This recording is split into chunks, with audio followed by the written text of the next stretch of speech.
va a llegar el gol del Arsenal. Ozil, marca Mesut Ozil.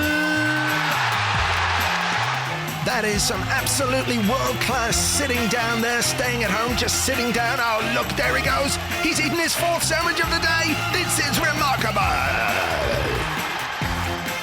This is Arsecast Extra. Hello and welcome to another Arsecast Extra, as always, with James from Arseblog. James, good morning to you. Good morning to you too, Andrew. How you doing? I'm all right. This is episode 352, another one of those, which is a formation episode. Yeah, we can. A formation we sort of briefly adopted for a period in this podcast's history, of course. That's right. Arsene Wenger sort of used it, didn't he, when he went three at the back that time? Remember when it was all going terribly, terribly wrong and we moved to a back three and it started going a little bit less wrong? Yeah.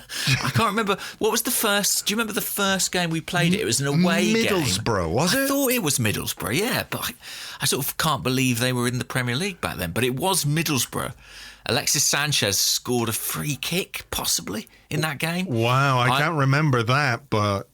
Yeah, basically we were rubbish, but we didn't lose. And so then we just stuck with that formation for about a year or so. Or was that the 2017-18 season? Was it Arsene's last season, or was it 17? I think, because it led into the FA Cup final, of course, which we had the back three that for. Is right. Yeah, I'm just looking it up here. Our team that day, the back three was Koscielny. No, that can't be right. Looks like we've played a back four in the one I'm looking at. A 2-1 win away from home at Middlesbrough late in the season. Yeah, that was the one. Yeah, that was the one. So Gabriel, Koscielny holding Monreal. Who did we play at right? Monreal played wing back. I guess, is it Chamberlain? Oxlade-Chamberlain, yeah, could have played right wing back. That was it. There you go. Oxlade-Chamberlain was really good as a right wing back, actually, for a spell. Was he? But was he? Was he really? I mean, I thought I liked him. I liked him. Yeah. I mean, look. Yeah. He didn't want to be there, though. No. It's hard not Famously to remember. At Anfield, he didn't want to be there at all. That is the performance in which, for me, defines his time at right wing back. Yeah. But didn't he play the left wing back in the FA Cup final? Yeah, he played left wing back quite a few times for us as well. Wasn't very good there either. He played all the positions, really. I think he even played, like, once we were chasing a game and he came on as a right back in a 4, just to sort of push on. Played central midfield, left wing, right wing. Yeah. Played all the positions, but, Wow, we're really going down a great trip of memory lane here. All the good things. Remember Alex Oxlade-Chamberlain. Remember Does he already belong to nostalgia? I mean, he must do, yeah. I mean, he's gone, 2 years now? Is it 2 years? Yeah. Yeah. I mean, it's he hasn't played football for a lot of that time as well, so I think that probably lends itself to the kind of nostalgic reminiscing. Yeah. Is his knee okay? Was he playing for Liverpool? He was wasn't he? He was, yeah. He was back in the squad. So he was playing here and there. So, yeah, maybe.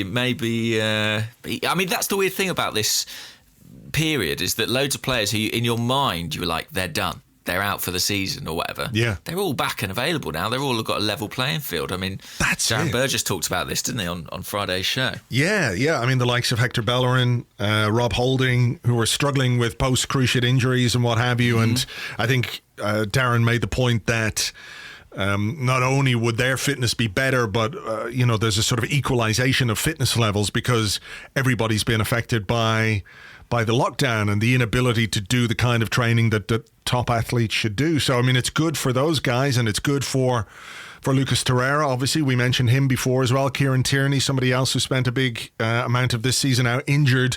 They're all sort of coming back at more or less the same level as everybody else. That is the thing I think that's going to be so interesting and so fascinating is what are these players going to be like physically? I've watched a bit of Bundesliga, a little bit, but I haven't really paid a great deal of attention. But I don't have anything to work off there in the sense that, the Arsenal players so well, you're able to sort of gauge, how they are physically in comparison to all the other games that you've watched them with, all due respect to Union Berlin. I don't know what their players were like before I started watching them in the last couple of weeks. Sure. Not very closely either. You're a plastic Union Berlin. Yeah, oh, absolutely, 100%. I think it's going to be really interesting, especially because I'd sort of forgotten this element of it. But when Arteta took charge of Arsenal, the team was sort of not really fit enough to do what he wanted them to do. I don't know if you recall, but there was a kind of pattern, particularly in the early games, where we would play a certain way for about an hour and then massively drop off. The intensity wasn't really there. And I do just wonder if, in the time that they've been isolating and in the time he's had together with the squad, will he have got their fitness levels, maybe more in line with the kind of strategic game plan he wants to deploy? Because, there are different physical profiles for different coaches, I think. And Arteta's is one that requires, huge intensity. And I'll be fascinated to see not only if we can sort of muster that in this first game, but how we sustain it as well with the schedule we're going to face. Yeah, well, I think we have some questions, so we'll do what we normally do, in these sort of lockdown podcasts, is we'll take questions throughout, just to give us some starting points. And there was one on that very thing, which I must try and dig out here, which I probably should have done before I told you about this. Well, here's one from Sean Weir, who's at the Badger Weir, and he says, we see in friendlies, which I accept are different, team fluidity is compromised when lots of subs are made and teams lose cohesion. Do you think this might be an issue with the new 5 subs rule, which is basically 50% of your outfield players you can change if you like? And we know why they brought it in, because, to keep players fresh and to give managers the ability to, save players from injury as much as freshen things up. Yeah, and I think we spoke about this a few weeks ago and we were both quite positive about it. I was listening to the Arsenal Vision podcast and I thought Elliot made a good case on there about one of the potential consequences of this, which is you could get a player, brought on as kind of like a spoiler or starting the game. He can make a foul, he can pick up a yellow card and he can come off. It could suit teams who've got a kind of rotational fouling tactic and things like that. You get a lot of that in basketball. Wow. Which, I hadn't thought about it from that point of view, but it is possible, I suppose, that you could see that in play. I think, what was the original question? Do you think that the cohesion of teams, the fluency of teams might be impacted by this? Yeah, that you might get that kind of international friendly effect where the first half feels a bit like a real match and then after that it sort of just descends into people feeling their way into the game. Maybe. I think what's maybe more disruptive in those fit friendlies is often the amount of stoppages, right? And that doesn't allow any flow into the game. And crucially with these 5 subs, it should still be the same amount of stoppages. They're not allowed to make 5 separate substitutions. So I think that will help a bit. I guess that is a risk that some of the continuity and the flow of the match will be interrupted. But equally, I was going to say, well, at least there'll be more players who are fresh late in the game to bring things to it. But actually, sometimes what's entertaining late in a game is that things become a bit ragged and a bit stretched. Yeah. Maybe we'll see shape being a bit more consistent across the 90 minutes. Yeah, well, I got an email during the week from somebody. I apologise because I can't remember the name of the person who sent me the email, but I did reply, and he had concerns that we might see, I think as he put it, let me see if I can find the email here while we're talking, but somebody like Burnley, let's see, my email search is not working that well. Oh, yeah, this guy called Martin, and he said, Burnley already slightly wedded to negative tactics. Could they use this 5 subs rule to completely park the bus and to make it even more difficult for teams to break down? As you say, as a game goes on, there's fatigue, the pitch tends to get a bit stretched. Is there a danger that rather than introduce a kind of tactical revolution to the game, we might see teams better able to completely negate the attacking qualities of the opposition? I guess, but then I guess the onus just shifts back to the bigger team or the bigger coach or the more attack-minded coach to come up with a solution, and he's got more options at his disposal in order to do that. I think it might be a little bit of an equaliser. The main thing it leads me to think is that I think this period of football is going to be very much coach led. I think it's going to be, I don't know if that's partly because of the lack of atmosphere too, but I think it's going to be really interesting to kind of watch these sort of exercises in coaching. Coaches come up against each other trying to solve these problems. And I actually have quite a lot of confidence in Arteta in that respect. I think he is a guy who, does think very deeply about the game, who does look to affect it where he can. So maybe it's just that pre-season optimism that's sort of flooding me, but I kind of feel like it might play to our advantage slightly. Yeah, so how are you feeling about the potential return of football, having spent 3 months more or less without it? It is over 3 months now since Arsenal played a game of football, and we know that this time next week we're going to be having a conversation about Arsenal facing Manchester City. We're going to be waiting to hear from Mikel Arteta at a press conference, I guess, and to do all that sort of pre-match build-up stuff that we were used to before everything shut down. I mean, are you looking ahead to this with excitement? I was speaking, just chatting away this morning to Andrew Allen, who says he's finding it a little bit difficult to get excited about it because, as somebody who goes to the games as a season ticket holder, he doesn't have games to go to.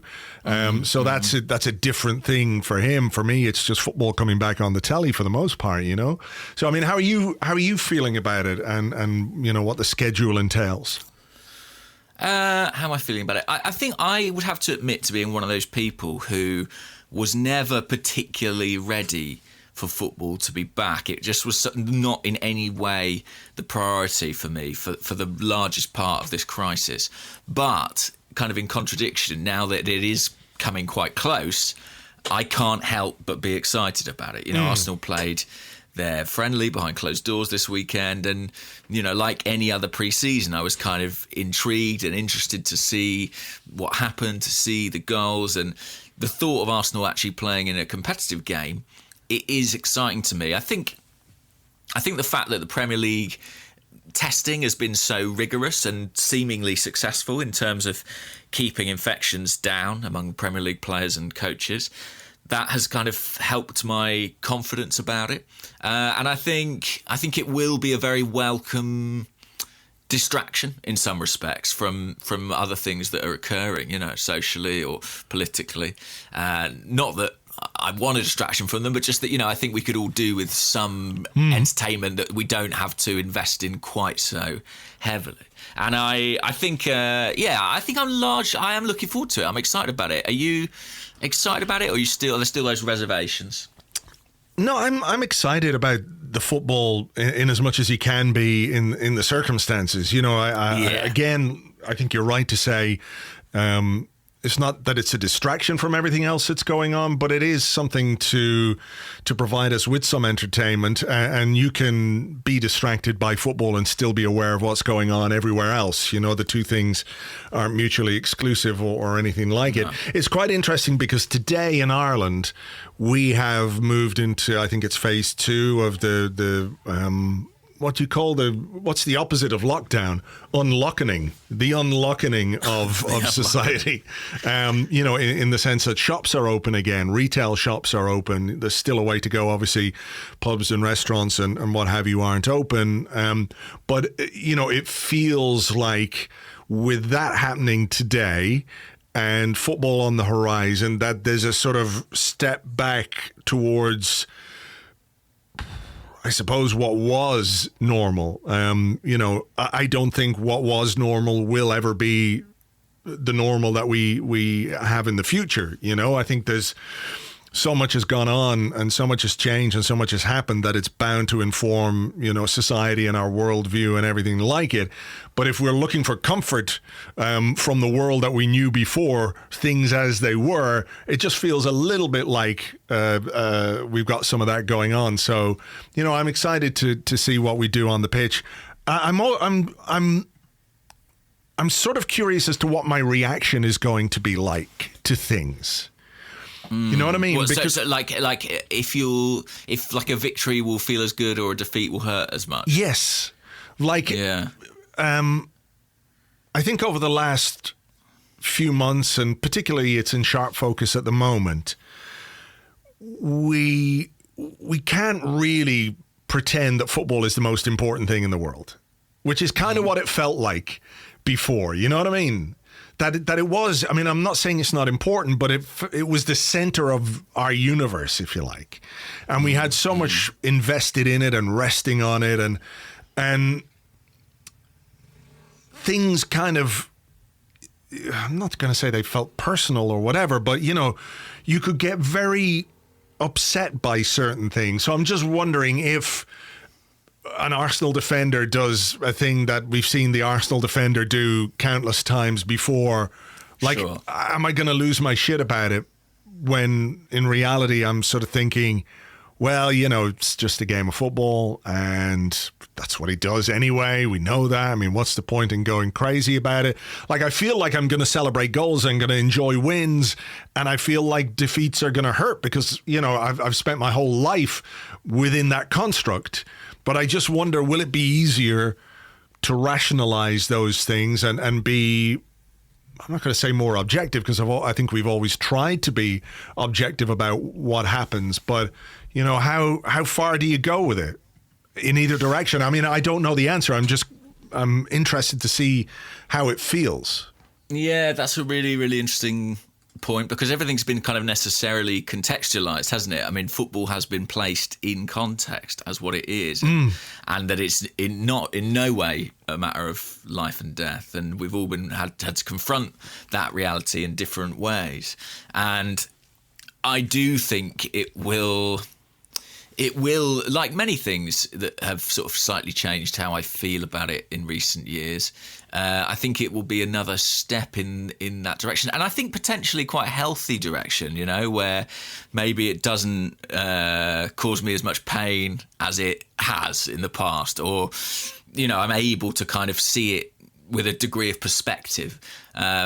I hope so. I mean, look, when a game starts and, Mustafi does fall over or whatever it might be, I probably will be stood on my sofa screaming, sure, clawing at my face. But I think I'm gonna try to have a bit more perspective. Yeah. I think it's a reasonable position to take, I think, given what we've sort of collectively been through. And also to kind of appreciate that if football is happening in this country, it is kind of a feat in some ways that it is a tool. And also have a degree of respect for the professionals who are, out there training, mixing with people, playing this game. I know they are incredibly well rewarded, much more well rewarded than people who deserve to be very well rewarded on the front line in other ways. But I'm not hurrying out my home, and these guys are doing that. And so I think, just sort of having a recognition of that might help a little bit with that. Yeah, and look, just in case anybody thinks we're picking on Mustafi, it could also be... So there you go. What was I going to say to you? Look, I mean, the other thing I would say is that in order, like everything, there's highs and lows and there's extremes of passion and emotion. And I think we all want to experience the joy of football again, right? We all want to experience the highs. We all want the team to succeed. And ultimately, we want the team to win things because that is like the ultimate high, winning the Premier League or winning a trophy of some kind, But you can't have those extreme highs without, having some dark, difficult moments as well. So, there's a balance to be found, I think. So yeah, and I found myself because I was chatting with Amy Lawrence, I think, about what she misses most in football, and she said hugging strangers. Yeah, and that's something that won't be back, really, in this iteration of football. But I was reminded of sort of 2014 and when Arsenal won the FA Cup after 9 years without success. And I was reminded of kind of this sense of joy that pervaded like online, seeing people sending pictures from their homes in India, in America, in Australia, where they've been watching an Arsenal success. And I do wonder if there'll be a similar way we can kind of engender that community feeling, despite the fact we're all going to be distanced from each other. And I think that will happen, and it will feel great to just be part of something, if that's not too sort of banal a thing to say. Yeah, I mean, that is a really interesting part of, how football comes back and how we as fans modify or have to modify our behavior, because we know games are going to be played behind closed doors, right? At some point, fans are going to have to be let back in. It might be, I guess, a small percentage of them in the stadium or whatever way they want to work it. But even if you're watching a game when the pubs are open again, there is this necessity to maintain social distance, right? That's what the advice is at this moment in time. Social distancing, we all understand, is important to prevent the spread of the virus. And because many people have been practicing that and been aware of that and been adhering to those guidelines, we have seen the virus slow down in many places, not everywhere, but in many places. But part of football, as you say, and as Amy made the point, just that sort of random, spontaneous contact with another person, whether you're hugging them in the pub because we scored a goal, or high-fiving them, or in the stadium beside somebody, just sort of randomly hugging a stranger because the good thing about football has happened. You've scored a goal. It's something to celebrate. I wonder how our behavior is going to have to deal with the realities of the situation that we find ourselves in, even as things start getting, closer and closer to, what normal used to be. Yeah, it's going to be interesting. And I suppose what this distancing has done is kind of heightened any interaction that we do have in real life. Like, I know, speaking personally, that every Thursday night when people went out to applaud for NHS and frontline workers, seeing someone else in the street or in their window, I experienced a great sort of sense of connection that I don't think would have happened several months ago. So maybe the interactions that we do have with people in real life at distance will be heightened in some way. Maybe if I'm walking down the street and see a guy in an Arsenal shirt, whereas 6 months ago I probably wouldn't have thought anything of it, maybe that will mean more to me. It will reverberate in some greater sense. I don't know, but it's going to be really, really, really interesting. And actually, you and I are both people who've, for a long time, an element of our sort of fan experience has been in the online space. And I think that's going to be a massive expression of how people watch and enjoy football together. It already was, let's be clear, like Twitter during the game, live blogs, things like that. But I'm sure that those will only be amplified, by the fact that there's nobody in the stadium. Yeah, well, I mean, we saw that the Premier League is going to have artificial sound effects and cheering and crowd noise in association with EA Sports. It's in the game. It's in the game. Previously on Arsenal. So yeah, they're going to do that. I mean, that's an optional thing, but there's another thing that they're doing where I think you can jump on the Sky Sports website and create your own Zoom room or whatever the fuck it's called, and sit there and watch with your mates and things like that, which seems terrible to me. But that could be just me. I know there are other people who are capable of socializing via these video screens and things like that. I mean, I'm working during a game anyway, so don't talk to me. But I won't invite you to my Zoom. Don't invite me to your Zoom room. I won't go anyway. I won't go because Zoom is evil. I think that the broadcasters have got to try and be innovative where they can, and it's interesting the sound thing, because you're not at all on board, are you, with the fake sound? I'm not really, but then look, I haven't experienced it. It's just my gut feeling about what it's going to be like, and I could be wrong. Again, Andrew said he was watching some Bundesliga at the weekend with the crowd noise, and it was all right. He said it was. What did he say? Let me just get it here. Weirdly comforting, which I guess is part of the experience as a viewer.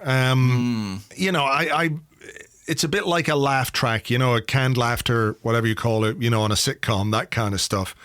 Sometimes it works, sometimes it doesn't. I feel like it's going to be a tricky job for the sound engineers and everything else.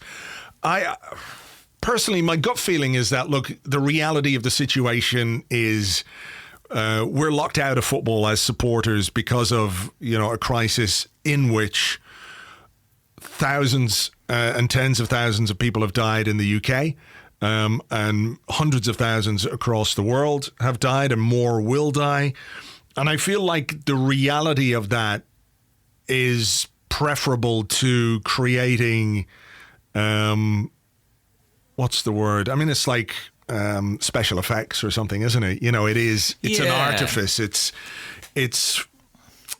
look, so I there's guess almost like there's almost a poignancy, are you saying it, that in not having it? It kind of it's opposite. I think that's really interesting. I mean, one thing I do think, you know, a lot of the sort of innovations that are coming into the game now to get it back on its feet, I think are going to stick around. And actually, if they find that, you know, augmenting the TV experience is helped by, you know, putting in fake crowd noise or whatever, well, I think that will stick around. Even when fans come back into stadiums, they'll think, well, we could just make this sound a bit better than it is. Do you know what I mean? Like they'll ramp it up, and you know, if they go to a ground that's a bit quiet, Emirates, then they'll turn it up, etc., etc. But I think my personal take on it, I think, as a viewer, is that I don't need it for Arsenal games because I'm really invested in those games. And to be honest, I'm probably more interested in hearing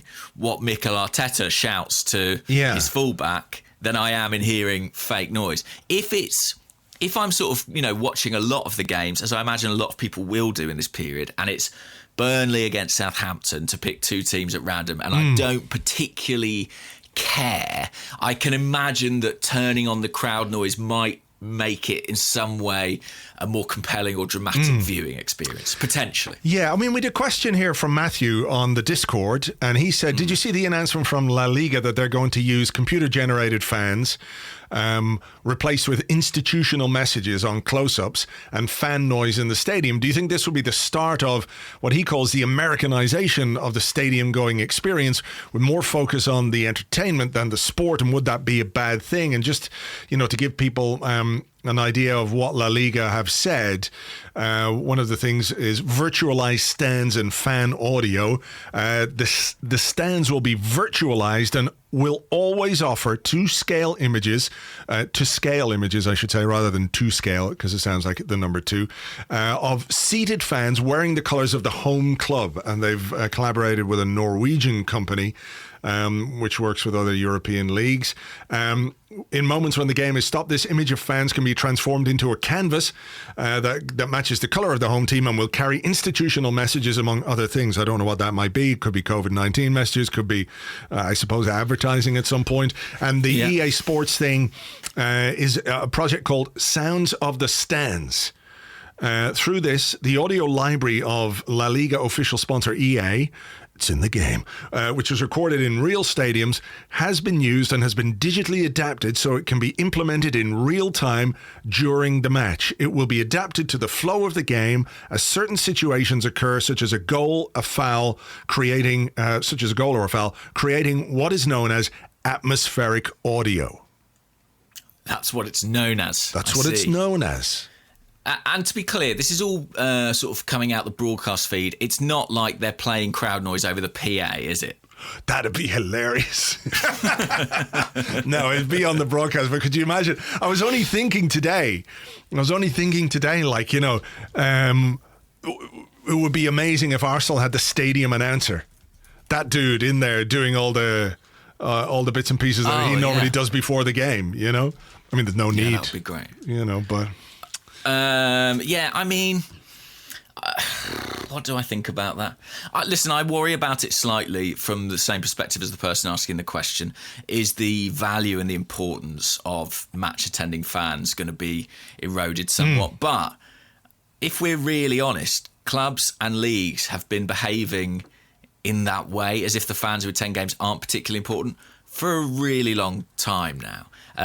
You know, be that in terms of kind of pricing people out, or, you know, clearly in terms of schedule when they move games and give late notice and things like that. You know, they've been treating fans that way for some time, and so this is only going to accelerate something that was already in place. I guess we can only hope that when fans are allowed back in the stadium, I mean, we basically have to hope that the viewing experience is not as good as the real thing, don't we? because that means when fans come back into the stadium, there'll be an appreciation for what they add to, and if you'll forgive this horrible word, the product. Yeah. Like, it feels to me like, you know, if this goes relatively well and people are okay with it, that this sort of technology could be used to augment the viewing experience. Like, let's say we qualify for the Europa League. Yeah. And let's say fans are allowed back in the stadium, but we are playing FC Carl from God knows where. And there are 30,000 people in the stadium, swathes of empty seats across the Emirates. Could they just fill them in? Could they just, like, for the viewing experience, you know, it makes it look better for sponsors, does it not, to have a full stadium? It makes it look better for the viewers if you're seeing a game played in a full stadium. If it sounds loud and exciting and raucous on television, it is a better experience for the television viewer. So to subtly, or maybe not so subtly, manipulate what we're seeing on screen versus what's actually there in the stadium, I do wonder if that's a road that we could end up going down. I think there is a real risk of that. I think there's another possibility, by the way, which is that if stadiums, for some reason, don't sell out when they are able to take fans back in again, clubs may identify a kind of new revenue stream, which is selling advertising space in the stands. You know, they've always had the hoardings, but if it means that you can have, a section of seats that are in prime position on camera every time they go over the halfway line, and someone's willing to pay a big chunk of money for it, clubs may deem that more useful. So they might end up trying to factor that in some way. I don't know. I think that the problem is that I do think that obviously it might improve the viewing experience in the immediate term. But I do think, as you suggest, there are potential repercussions in terms of how it hangs around that are a bit concerning. Andrew McClure also on the Discord. You might remember him from... No, never mind. Anyway, he says, morning, gents. Hope you're well. With the reintroduction of... with the introduction of engineered crowd noise, do you think we will see, I guess, hear the return of the Highbury Screamer? Well, I would love that. That would be amazing. The guy... I was thinking just the same. They must be able to clip that and drop it in. Yeah. There's so many good examples. I think there's one, you know, that game we beat Manchester United. Yeah. Remember when Barthez made the two mistakes? Oh, yeah. That was Arsenal 3-1 Man United. And I think the first goal in that game is scored by United. Could be Paul Scholes. Okay. And first half. Yeah. There's a brilliant example of the Highbury Screamer on that particular video. I think there's one on when Kedru scores as well in that 5-3 Middlesbrough game. Yeah, the long range one that caught Lehman out. Yeah. Which is, you know, a screamer in every respect, I guess. But that would be great to drop that back in. And also, there was this Irish guy who appeared on like NBC commentary, just shouting obscenities, for the whole of the first half one time. It'd be good if they could clip that and put that in too. Yeah, that sounds innovative to me. I think they should do that. But yeah, I mean, imagine if this does stick around. Like, what are the consequences? So, like, every pre-season, will they be like, right, we're going to get a load of Arsenal fans together and record them singing their new songs that they've got? For, you know, Bukayo Saka's got a song now, so we need to get a recording of that. Why would we be singing a song about a Liverpool player? I'm crying, though. I'm crying. I am crying. It's a very good point. Hey, we have a question on that, actually. Let's do that one before we take a break. Let's see. I did have it here. Here it is. Gaz Arsenal, who's at Gaz_Arsenal on Twitter. He says, sorry, gloomy question, but when does it become time to consider selling Bukayo Saka? It's a gloomy one, all right, isn't it? What a gloomy way to end an optimistic part one. Let's think about that. I mean, when the transfer window opens, I guess. I mean, you can't lose a player of that calibre for nothing. A compensation amount, can you? I mean, I just think that would be completely disastrous. I mean, in some ways, almost as disastrous. Well, more disastrous than selling it. I mean, we would get some money for him if he were to leave on a free, isn't that right? Yes, we'd get a compensation amount, I believe, determined by tribunal, and I suspect it wouldn't be what we would expect to receive in the transfer market. Yeah. Compensation for players under 24, yeah. So, I mean, I don't want to think about it at all, but by Raul's logic, a year ago is the answer. Well, I'm not saying a word about that guy, because every time I do, people give out to me and say, you've got an agenda. So all I will say is, let's hope for a very positive outcome when it comes to Bukayo Saka. You know, he's not the only player heading into the final year of his contract. You know, there is a decision to be made one way or the other, I think. You know, Mikel Arteta was instrumental in negotiating with the squad in terms of a pay cut. You know, hopefully he is going to take a hands-on approach with Bukayo Saka and convince him that his future lies in red and white. So that's the only thing I'm thinking of. Remember earlier in the podcast where we said, you know, would we really find things as, you know, either exhilarating or as frustrating? I'll just say this.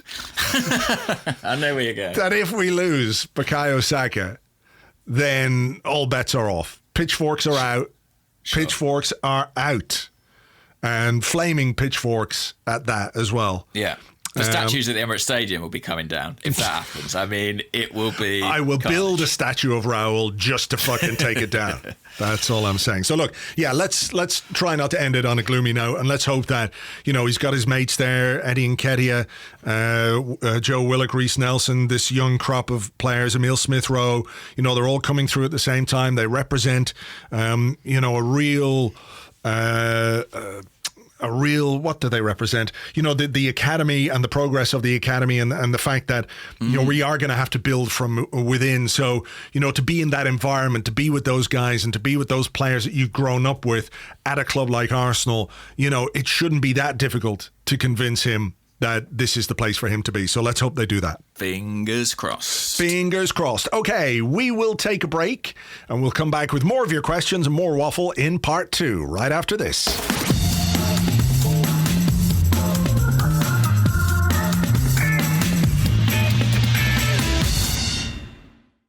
Welcome back to the Arsecast Extra. This is part 2 of the show where we answer the questions that you sent to us on Twitter at Gunnerblog and at Arseblog. On the Arseblog Facebook page, facebook.com/the Arseblog, and on the Arseblog Discord chat server, which you get access to if you are an Arseblog member on Patreon. Just let me ask you quickly before we get into questions and things. 6-0 win over Charlton, hat-trick for Eddie Nketiah. Goal for Aubameyang, goal for Lacazette. Who scored the other one? Joe Willock, was it? Joe Willock. Joe Willock. Yeah, it was. So, yeah, I mean, look, we can't read really anything into a game like that because, you know, it's mix and match. It's getting the players some, you know, some fitness and match fitness and what have you. But, you know, I think Man City should be afraid. Look, I mean, I enjoyed seeing the highlights. Lacazette's goal was great. I mean... I think that, you know, that stayed hit is how you would put it. And I was pleased to see Eddie Nketiah among the goals because I think, as we mentioned last week, it's probably slipped our minds a bit that he was sort of really pushing for a regular inclusion around the time football starts. That's true. Yeah, I mean, I know we spoke about it, but it's, you know, when we talk about someone like Torreira or Bellerin or Holding, you know, having you know, benefited from the lockdown because it's enabled them to get back going. You know, if you're Eddie and you are beginning to play regular first team football and start games in the Premier League, you know, maybe things will have changed a little bit when we come back. I mean, I don't suppose Mikel Arteta's opinion of Eddie will be that different. You know, if he was prepared to start him beforehand, why wouldn't he be prepared to start him now? But just as he was beginning to build a little bit of momentum, it was sort of taken away. Yeah, I mean, what convinced Mikel Arteta to keep Eddie at the club was his performances in training, and I imagine if he replicates those now football's restarted, he'll get opportunities again. There's going to be loads of rotation, but he is someone who probably didn't want football to stop, and maybe Lacazette did. You know, he was so out of form at the time. Probably the break has done him some good. I mean, who did we play? Charlton, wasn't it? And they are a week behind us in their preparation. So it really was a bit too easy for Arsenal. But some nice goals, good finish from Aubameyang, good finish from Joe Willock as well. Yeah. And I think that's something he's really got in his locker. I mean, people talk about his athleticism, but with the under-23s, he was really characterised by his ability to arrive late in the box and finish pretty well when he did, and that was a decent enough finish. He's another guy who, you know, I think was probably not in great shape when football stopped, Joe Willock, and I think that he looked a bit leggy and a bit lost, and maybe this time off and we'll give him a bit of time to refocus and work with Arteta, because I still think there's a good player in there. Yeah, I do too.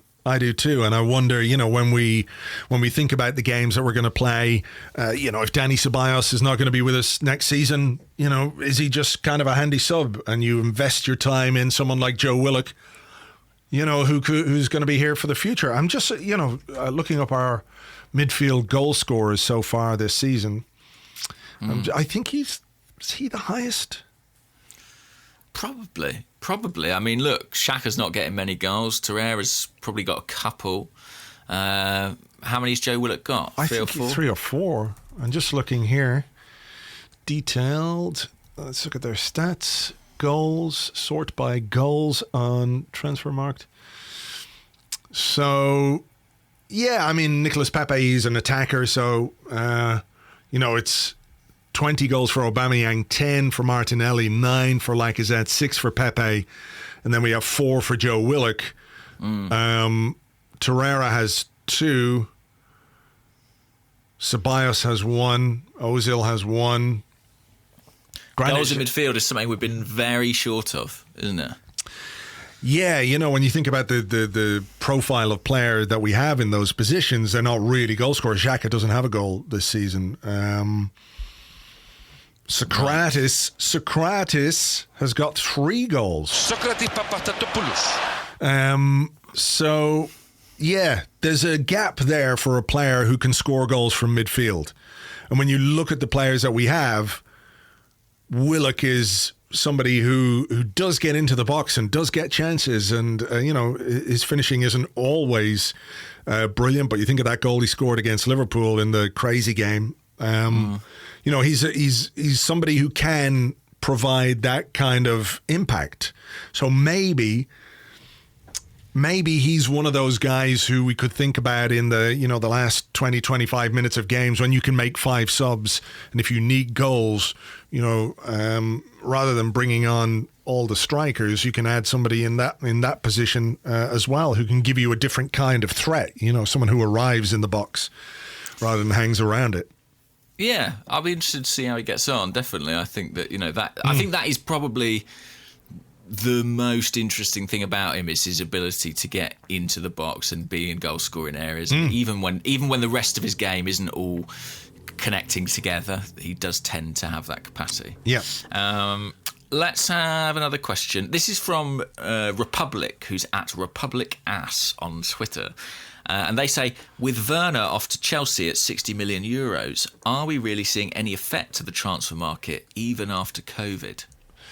Yes, we had a similar question on the Discord from Zach Tays, who says, with Chelsea meeting Werner's release clause, does this make you second guess all the predictions about coronavirus impacting transfers, or do you think it's a one-off? So what do I think about this? I think it's really interesting. I was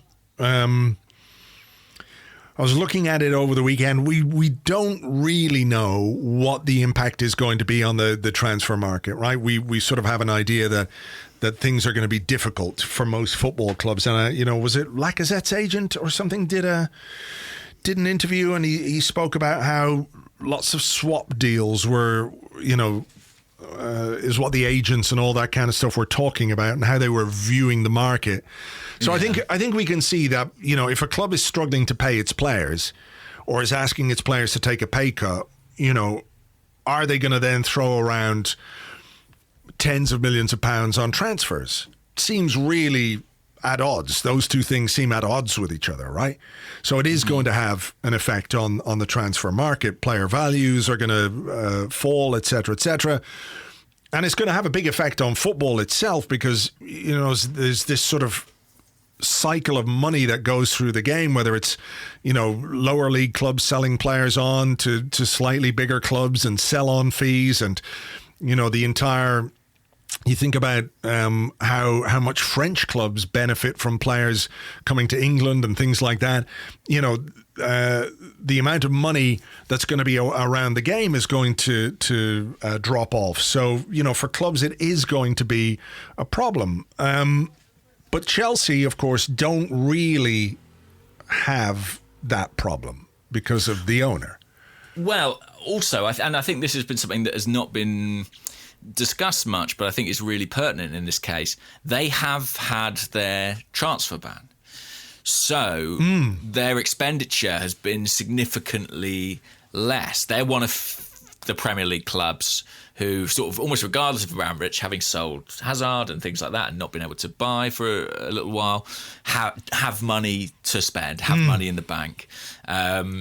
And I think that's a big, big factor in why they are the club who've done this deal. And I think there are one or two Premier League clubs who are a little bit, not flush, but who've got a bit of cash that are feeling relatively confident about the next transfer window because they feel that they might be able to capitalise at a time when other clubs aren't going to be able to spend. I mean, one that was mentioned to me, interestingly enough, was Crystal Palace, who sold Aaron Wan-Bissaka last summer and basically didn't spend that money and are kind of have the mindset of, well, we in a window where a lot of our immediate rivals are not going to be able to spend anything, we may be able to kind of cherry pick one or two.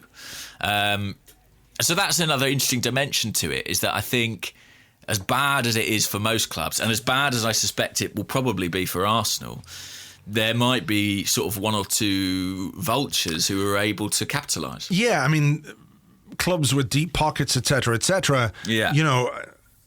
And they're usually the big clubs, right? So they're already going to be at a level which sets them apart from a lot of other clubs. Are they going to be able to pick off the best talent for low prices, or pay off release clauses and things like that, which is what Chelsea have done when it comes to Werner, and then everybody else is kind of scratching around trying to do deals which are acceptable to them or to the selling club or whatever it might be. It's going to be. Do you think it's going to make deal making more difficult? Because it feels like, okay, if you're, let's say, we accept that there are going to be more swap deals and stuff like that going on. There are more parties involved in making a deal like that happen. So let's say you're James and you're playing for X club and I'm, Arsenal, and I, for some reason, want to buy you. I just go and offer your club a transfer fee that's acceptable, and you're going to come because why would you turn down the Arsenal? I'm going to pay you good wages and potentially give you first team football, depending on your fitness, of course. But now let's say I want to buy you, I want to bring you in still, but I don't really have the money to do it. I'll offer you this guy.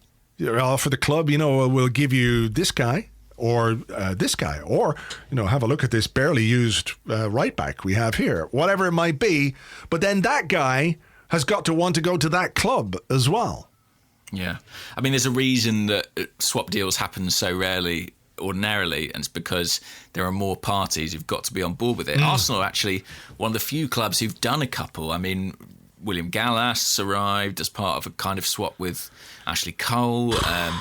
Baptista and Reyes was a swap loan arrangement, wasn't it? Oh, yeah.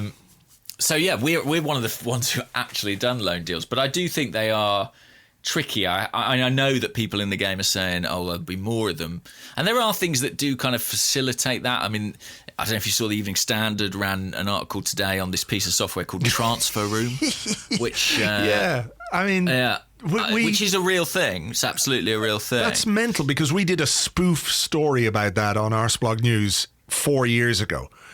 Right. Basically saying, Arsene Wenger is using like a Tinder-style app to find a new striker, and you swipe right on Nicholas Bentner or whatever it might be, Yeah. So I'm going to pursue them to the ends of the earth to get my share of the royalties. You absolutely deserve it. But apparently Premier League clubs do really like it. It's kind of like an online database. I suppose it's a bit like sort of on Championship Manager when you search by transfer listed or something. Yeah. And, people are able to share information about players, like what kind of salary they would be expected to receive for them, what kind of fee they expect to receive. And it's something that's been mainly used until now to share information. But a couple of agents who I've spoken to think that actually it could pick up some real momentum in the next transfer window, partly because it kind of enables you to move without necessarily needing intermediaries, because it's club-to-club direct communication. Well, some people won't like that. Yeah. But if you're looking to save money, it might be a way to save money. Stan will like it. Stan will like it. Stan and Josh will love it. When Stan and Josh hear about it, they will love it. I actually don't know 100% if Arsenal are on it, so I will have to inquire about that. But not that I'm aware of. Sure, not that we're aware of. Yeah, I mean, the transfer market's going to be really weird. And also, how long is it going to be? Is it going to be this frenetic period? I mean, I don't know. Leave it open. That's your opinion. Leave it open the whole time. Fuck it. Get back to the way it used to be. Fuck this window bullshit. Just leave it open. Even for a season. Yeah. I mean, they used to close it around March, I think. They did. There was a deadline in March, and that was it. But all season long, you could bring in players whenever you wanted. And if it was a cup competition, you would be cup tied, of course. Yeah. But then people, I guess the argument of, well, if you're cup tied in the cup, shouldn't you be cup tied in the league, isn't it? Can't be cup tied in the league. You'd have to be league tied. Of course, yeah. But does it damage the integrity that you could, play twice against one team? Do you know what I mean? Like James, they're about to fill the stands with fucking virtual fans. Where's the fucking integrity? Forget about it. Yeah, you're right. But wouldn't it drive you mad that the transfer chat, like let's say Aubameyang doesn't sign a new contract, or God forbid, Bukayo Saka doesn't. If we have to have the possibility of him leaving, like hanging over our heads like a Damoclean sword for the entire season. Well, sort your fucking players. You live by the Damoclean sword, you die by the Damoclean sword. Just sort out their fucking contracts in the first place, and you don't have to deal with this kind of stuff. Anyway. Yeah. As for Chelsea, I mean, yeah, look, Werner looks like a good player for them to buy. Good luck to them. But I don't think we can interpret their buying someone for a lot of money as a suggestion that the transfer market will operate as normal. Yeah, I don't think it will. I really don't think it will. I think there are going to be some clubs who have enough money to do whatever they want to do. And if it means, a little bit of money trickling down through other clubs, it might sort of lessen the impact a bit.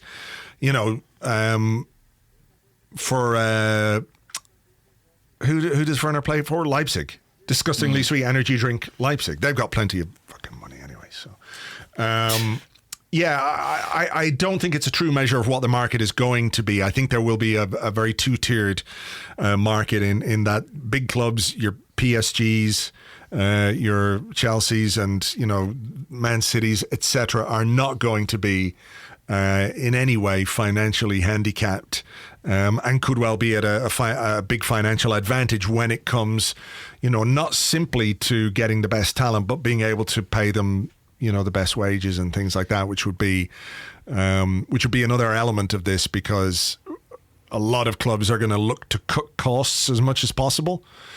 And for many clubs, that comes via the wage bill. So, and the real question is, will Werner be any good when he stops being fueled by rocket-powered, disgustingly sweet energy drink at all times? What's he going to get? What's he going to get in Chelsea? Cup of tea? Yeah, a Ribena. Ribena. Good luck playing on that, mate. Yeah, nowhere near the same kind of wings or whatever. Exactly. Right, here's a question from David the Sky on the Discord. He says, I listened to the latest Handbrake Off, and he puts in brackets, I don't know what James' that is. other podcast. I don't know what that is. Not that I'm aware of. Right. I'm not aware. That's not no that I'm podcast. aware of. He says, which was taken from the Ornstein and Chapman show, and he said he expects us to finish in a spot playing for Europe if there is some. Do you think that it's important to qualify for Europe at the current football and world state? And there was one here from Arteta's Army on Twitter who is at Alexis Cleesby, and he says, morning Andrew and James, when the season resumes we have a slim chance of the Champions League but a good chance of Europa League. If we start badly, should we turn our focus to the FA Cup, or is Europa money too important? Personally, I would like a Premier League campaign with no distractions. Well, turning our focus on the FA Cup is not turning away from the Europa League. I mean, if we win it, we're in it. But Ooh, nice. yes, I think. Well, I said on this alleged podcast that I think Arsenal will qualify for Europe in some fashion. I don't know if there is a Europe. As for whether it's important, it doesn't feel it massively. I think that it's difficult for us to get excited, isn't it, about the prospect of another Europa League campaign, especially one that doesn't involve any fun away trips for any fans. Yeah. I mean, how we long to be out partying in the streets of Baku once again. well, I mean, didn't they add up the figures? I think Swiss Ramble did it, and it might have been somewhere in the region of 25 to 30 million in terms of revenue when we got to the final in that season. But that would be predicated quite strongly on some gate receipts.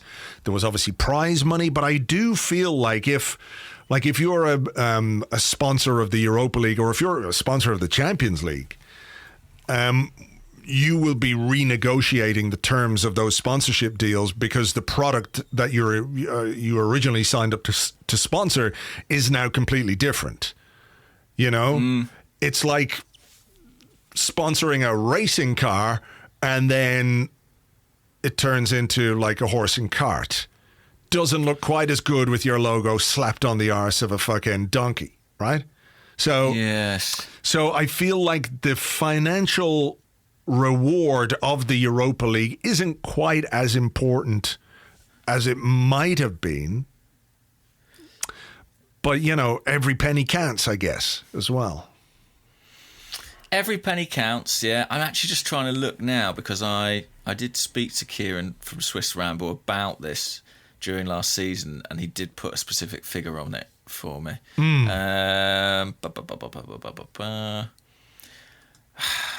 This is not good podcasting. 40 million or so. 40 million or so. Are you sure? That's what he said, yeah? Yes.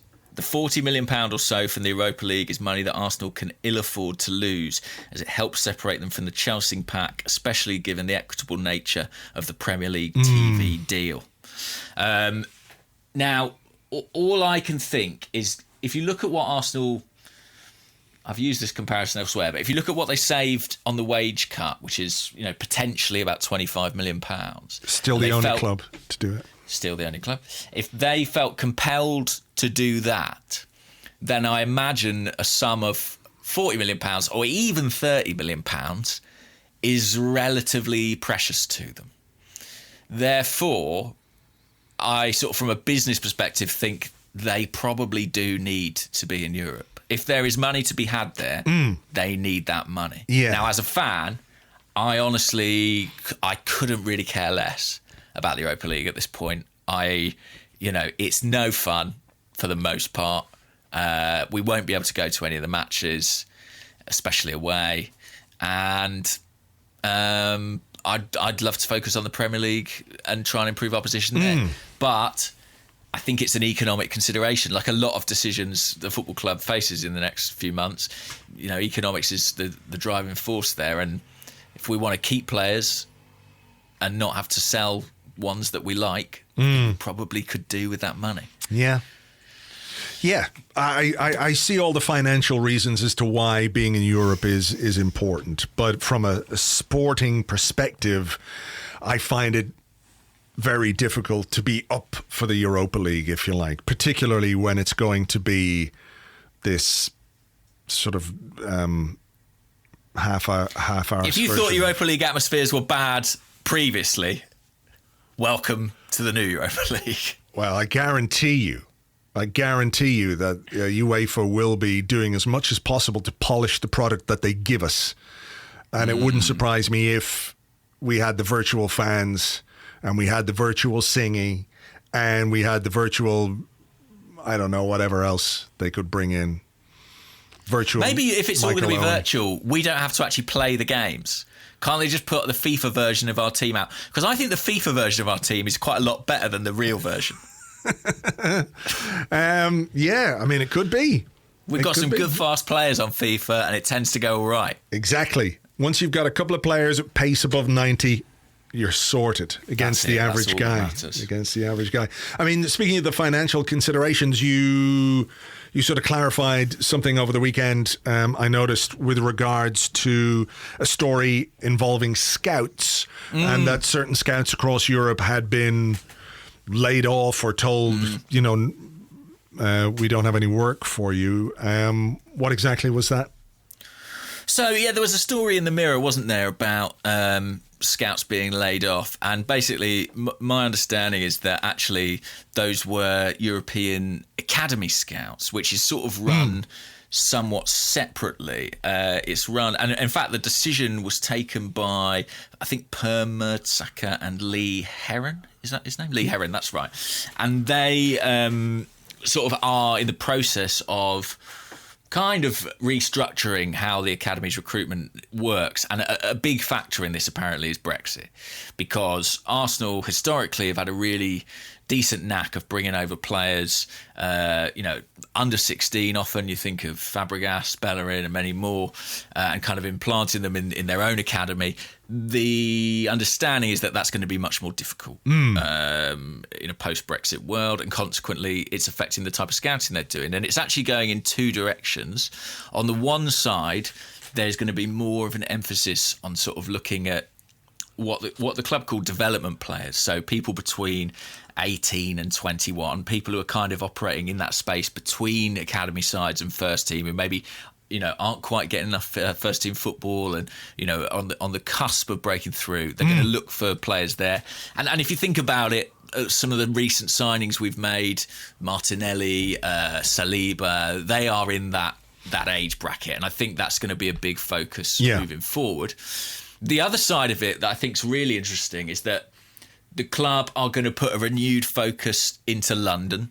And we're talking at kind of the age group between sort of 10 and 13.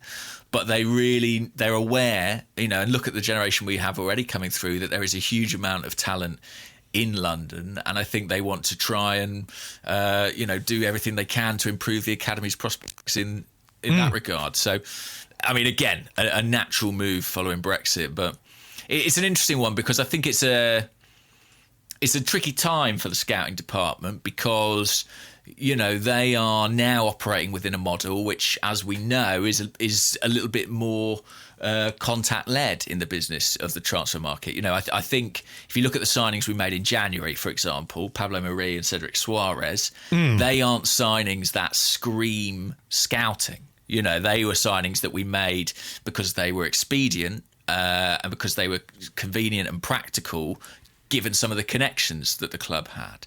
And so, it'll be very interesting to see if and when we do start buying players again, to what degree the scouting department are being heard in that regard. Yeah, that is a very interesting thought, because, you know, that is their job. And, you know, if they go out and they find good talent and then see the club bring in a player because of, as you say, the relationships between some of the individuals involved, that would be very frustrating, I would say.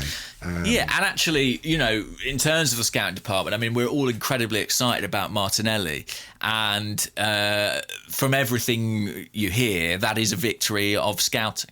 That is a victory of him being picked out by people on the ground in Brazil, by the head scout, Francis Carregal, going out and watching him and essentially pushing Arsenal to buy the player. And that shows you, you know, the value that a scout can bring. And he was playing in a division, in a league where there were no stats, you know, there was no analytics. You could not build a statistical profile of Martinelli.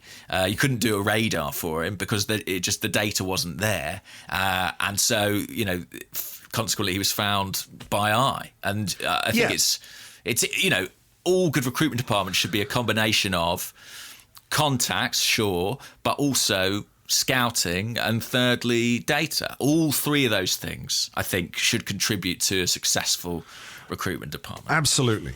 And that's a really great point, you know, when it comes to Martinelli. And I know people talk about Edu as if this was to do with him, and he may well have had, you know, contact, or they may well have been able to use Edu's knowledge or what have you. But, you know, don't forget, he didn't join until when was it? Last summer. It was the spring, last summer. And you know, the Martinelli deal had been basically in the can since the early part of the year, you know? Exactly. Yeah. So and at that point, I think Arsenal still thought they were probably going to appoint Monchi. So, you know, tempting as it is to sort of give Edu credit for that, I don't think that is what happened. Here's a question from Jaffrey on the Discord. He says, the fact that we start on the 17th earlier than almost everyone else, do you think it'll help us on the weekend versus Brighton? Does having one game head start help you much? It's an interesting one to think about, isn't it? Because if... I mean, you heard Darren Burgess on the podcast on Friday when he talked about, you know, they did the normal sort of training, but as soon as they amped it up, as soon as they started bringing in contact and twisting and turning, the players were reporting all kinds of pain and aches and strains and what have you. So as much as Arsenal are going to be, you know, amping up the training, a physically intense game against Manchester City, who are going to have a lot of the ball, are going to give us, you know, something of a runaround in terms of possession, I would imagine. That's very tiring. So, you know, will that stand us in good stead for Brighton, which is only, you know, 3 days later? Yeah, I've just had a great moment, by the way, where I've opened up my iCal on my computer and the fixtures have imported themselves, and it's a lovely moment for me.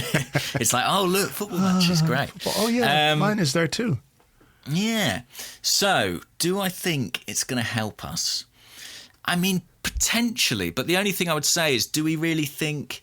I mean, look at those 4 games in the first 2 weeks.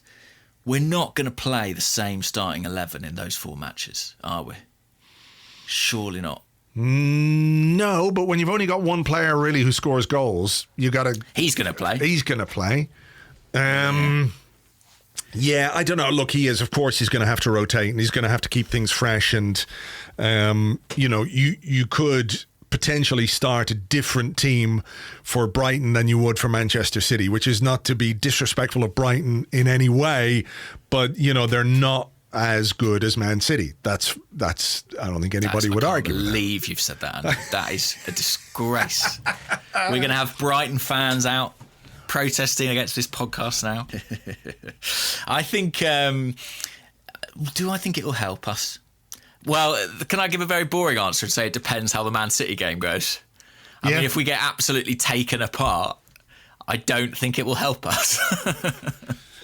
That's fair enough. If we get something there, I mean, suddenly we'll feel on top of the world and we're able to go to Brighton and do whatever. I mean...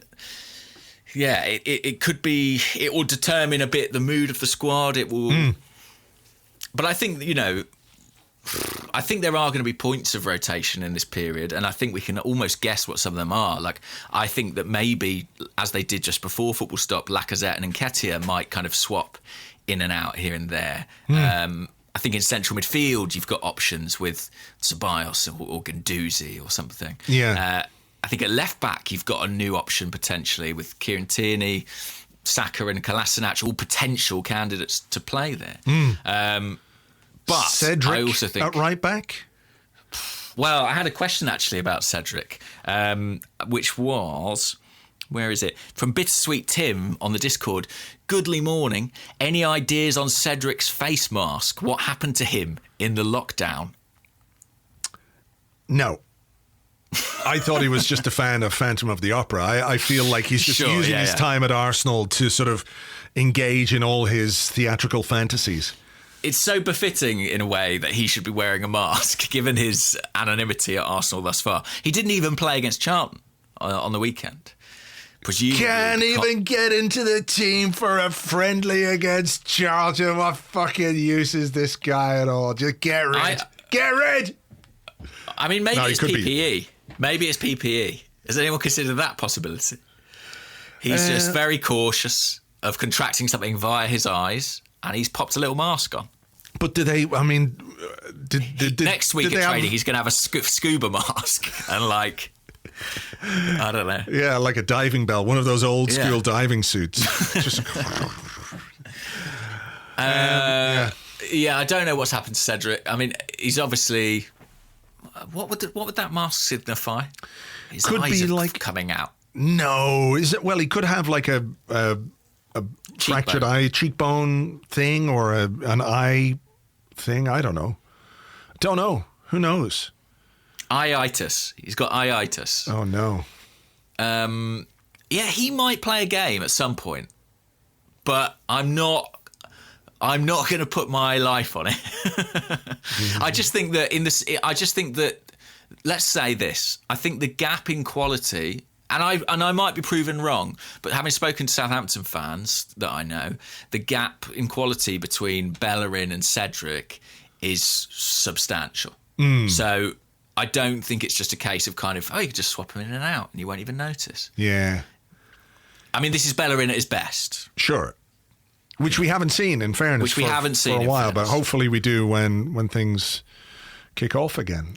Well, he's finally cut all his hair off. So the people who said that what he really needed to do was cut his hair, he's gone nuclear with that. He must be brilliant now. Yeah, they'll be delighted because, you know, it was the thing that was holding him back, the hair. The hair, for sure. You know. So I think now that's gone. I mean, the problem is if he does play well now, those people will be like, told you. Yeah. Once he got a bloody bloke's haircut, suddenly he was good again. Bet he's had a fucking burger as well. Did you watch his thing with Yedlin? Andrew Yedlin? I didn't have a chance to watch it yet. Is it worth it? Do you know what? It is quite good just to see... It's on Bellerin's YouTube channel, if you don't know what we're talking about, and it's kind of just them having a chat, really, from Skype or Zoom or something, but they're talking about George Floyd and, you know, the civil rights issues at the moment. And it is just really interesting to see two Premier League footballers who are sort of bright, eloquent and interested. And I say that not as someone who believes none are. You know, I believe that plenty are, but it's not necessarily a side of them we see in the media. And Bellerin's great on it. I think Yedlin comes across really well as well. I mean, I think often, as a Brit, as I perceive American athletes are somehow more eloquent. I don't know if it's something to do with the college system or anything like that, but they talk about these issues really well. I mean, Raheem Sterling was pretty good, actually, on Newsnight the other night too. Didn't see it. But yeah. But Bellerin and Yedlin, yeah, it's great. And it's also one of those things that you just watch and you go, oh yeah, Bellerin's a really good guy. He's like a nice guy. And as a fan, you want that, don't you? You do. Have we got time for a couple more? Quick ones. Okay, here's one from, let me find it here. It comes from Jesus Christ. It doesn't come from Jesus Christ. It comes from Simon Walder. who said, would it be possible for the Mickey soundbite to stop haunting me and cracking me up at random and often inappropriate moments, please? Yes. I think it's not possible. Mickey. Because it's still... Oh, there it is. Mickey.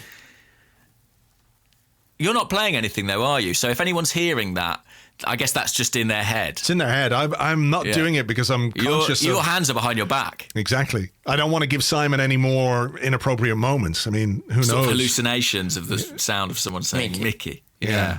That would be terrible for Would him. be.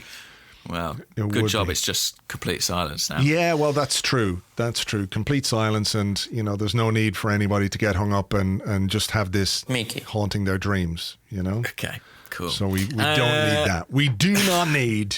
That's the last thing we need. That is the last thing we God's need. Or Socrates Papatatopoulos. I like that.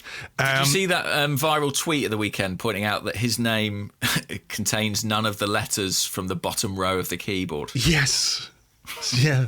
People have a lot of time on their hands, don't they? Sure. At the moment to figure I some wouldn't know stuff that out. because I always copy and paste his name, obviously. I'm not an idiot. I just don't use his surname ever. Yeah. It's always just Socrates. The vowels in his surname are honestly all over the place. It's difficult. Okay, final one. It comes from Landon Musashi, who says, I've been trying to ask you this important question for years. This is what he Crikey. says. This is what What's he it gonna says. be? For years. I don't know where you've been asking this, Landon, because this is the first time I've seen it. Sure. So he could be just writing it on random walls and hoping we come across it. Anyway, he says the scientist who came up with the idea of taking DNA from preserved mosquitoes to recreate dinosaurs that Jurassic Park used has given up on that idea and has instead turned to activating prehistoric but still unused genes in chickens to create a chickenosaurus. He says, this is real. Here's a link. And it's a link to a Washington Post article. About the chickenosaurus. Paleontologist Jack Horner is hard at work trying to turn a chicken into a dinosaur. This is an article from 2014. So far, he doesn't appear to have made it happen. So I think we would have heard about it. I think if he'd done it, we'd have heard about it by know. now. Yeah, for But sure. of course, the appeal for Arsenal here, we could genetically engineer a live Gunnosaurus. Crossed with a chickenosaurus? Yeah, no, from a chicken. Right. If we injected it with enough dinosaur and enough green. Oh. If you injected it with a lot of green and also green food colouring and dinosaur DNA and an Arsenal kit. A real life Gunnosaurus. That would be amazing. That would be. We actually had a question about Gunnosaurus just quickly. Jason Green on Twitter said, should Gunnosaurus be wearing a face covering when he embraces Moonchester before the City game? Who the fuck is Moonchester? Do you not know who Moonchester is? No. Oh, well, let me just add on this. First of all, I've been trying to find out if Gunnosaurus will even be allowed at Arsenal games, and that's not a joke. I have tried to find out, and I don't know yet. Moonchester is some sort of alien. What is the mascot of Man City? He looks There are like two, a little. Moonbeam and Moonchester. They look like a pair of twats. They're a couple, I believe. They're like fucking blue zig and zag Yeah. wankers. Imagine having an alien. Having an alien as your mascot is so much worse than having a dinosaur. Yeah. I mean, dinosaurs are real. Exactly. And they will be real again thanks to the chicken Dr. man. Chicken. The chicken man. I mean, it's... what does the chicken think about all this? I guess the chicken's like, actually, this is brilliant because I'm sick of being a chicken. We're not very well treated. Yeah, the chicken's lot is not a happy one in general. So if they can contribute to a gigantic chicken that could potentially bring down the human race, then why wouldn't they be? I mean, look, If this was a movie, that's what happens. If it happened in 2020, would you be surprised? No. If the way it's going, you just you turn on the news and all of a sudden from this guy's paleontology lab, wherever the fuck it is, there's a chickenosaurus bombing down the street. Do you know what I saw? Did you read the story about like how knocking down a statue of Colonel Sanders? But there was a story I just read before we started recording about how they're having plagues of locusts, and China are sending an army of ducks to help. What's going on? Where did they have all their ducks? Where are they in the first place? Are they rounding up the ducks? They've been training them for years. They've been training them for years. This is China we're talking about. They've been training them, and now they're unleashing them. Wow. I mean, what next? A secret fucking army of otters to, like, dam up... I don't know. It's just too much. So if the Chickenosaurus thing happened, I wouldn't be at all surprised. There was a question about this, but it was about which Arsenal players would you fight the Chickenosaurus with. But we've done that fighting question. There was one I just wanted to finish on because people have been asking us to do predictions. Kel, who's at 96Kel on Twitter, says, will you do a predictor on the games and final position from now to the end of the season? Did we do this like a few weeks ago? Oh, man. I don't know. Did we? I feel like we did. But I can't remember what we said. I think we did. Did you not write it down somewhere? Yes. I'm not saying that in an accusatory fashion, but I know I wouldn't have written it down. A 40-foot chicken dog at my homework. So I don't have the piece of paper anymore. What can you do at the end of the day? Yeah. Let's do it next week again when we... Let me tell you. Go on. We'll all see who the chicken is when the 40-foot chicken comes for us all. Yeah. Then who's chicken? See who fucking crosses the road then. Yeah. We'll be running across the road screaming. Yeah. Why did the chicken cross the road? Because it could do what it fucking wanted. Because he was 40 foot tall. Right. It'd be a good movie, that. It's like a kind of Snakes on a Plane style B movie, isn't it? There's got to be... I'm going to Attack of the Chickenosaurus 40-foot chicken. Is that... If that doesn't come up, we are copywriting that now. Yeah. Like... And then... Yeah, like the Sharknado fucking type things. So, Chickenosaurus, Clucking Hell, whatever the hell the movie will be called.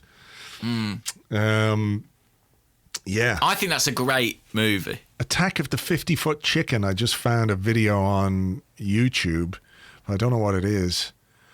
It appears Imagine if you open it, it's just real footage. It appears to be that's somehow been hidden by the government. It appears to be a song. Oh, Jesus. There it is. Yeah, funny song. Anyway, there you go. Look, everybody out there, I hope you're doing well. Hope you're staying safe as much as possible and keeping well. And thank you as always for being with us on the podcast. That's my pleasure. Yeah. And you, of course, James. I mean, it goes without saying. Anytime. All right. We will have an Arsecast for you on Friday. And from next week, things are going to start getting busy and intense. So we will have some extra Arsecasts extra. When the games start going again, we'll figure out the dates and what have you. So, yeah, there you go. It's all very exciting. Maybe Real we could football. do virtual listeners and virtual fans for the podcast. That'd be good, actually. Like a laughter track and applause at the end. Yeah. Yes, James, actually, maybe you're right. stick some cheering in when we close the show, just as a tester. Let's give it a... It'd be nice for my ego. Let's give it a try. Okay, well, look, thank you for listening, and we will catch you on the next one. Bye-bye.